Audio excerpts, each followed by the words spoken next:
Next 6 days, Donald Trump will be tried in the Senate for impeachable offences. The Republican and Democratic parties will put forth their opening arguments for and against finding the president guilty on charges of abuse of power and obstruction of justice. Now, Trump is accused of trying to blackmail the Ukraine government into investigating his political opponent, that's former Vice President Joe Biden, and of trying to block the impeachment inquiry against him, while the Republican-dominated Senate is expected to act to dismiss the charges at the earliest opportunity. Well, let's chat now to our U.S. correspondent, William Deslow, tracking the story for us. William, thanks for your time. Just give us some idea of, just a reminder of how we got to the point and what lies ahead for Donald Trump. Absolutely. Of course, this has been a process that has lasted 4 months. We've seen the House of Representatives, that of course is controlled by Democrats here in the United States, formally impeach the president. Of course, that now means that that process has now shifted to the Senate, where the president is now facing a trial.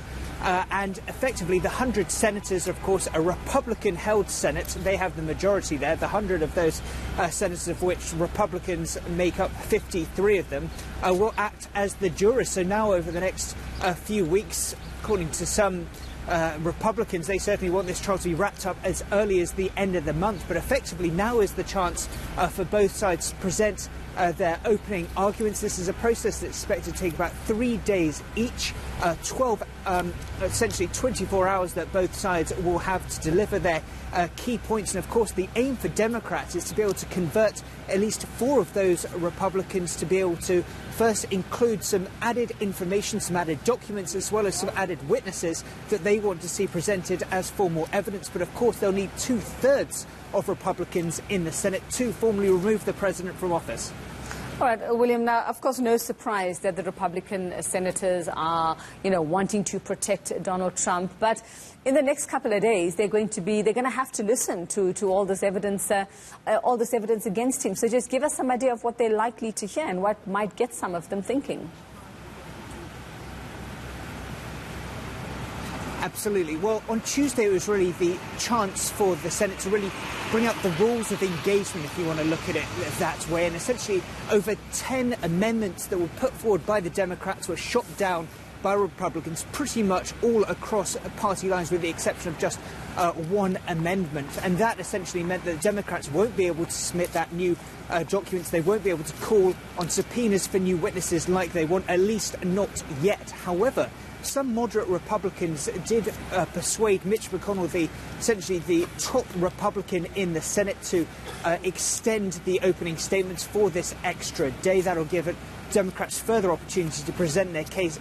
Also, those moderate Republicans, as they're seen here in the US, have persuaded the rest of the Republican Party to include the Democrats' final impeachment report from the House and their key findings on their impeachment investigation, to include that into evidence without needing to hold a separate vote on whether to allow it or not. So, to your point, that very much will allow Democrats to present all that information to Republicans in a bid to try and convince them. Of course, Democrats say there's plenty of evidence already to show that there was obstruction of Congress as well as President Trump's abuses of power. Republicans very much dismiss that. They're absolutely categorical in the fact, in the minds of many of them, that the president has done absolutely nothing wrong. Of course, the president himself has categorically denied wrongdoing and has repeatedly, time and time again, described this impeachment proceeding as a hoax and a witch hunt.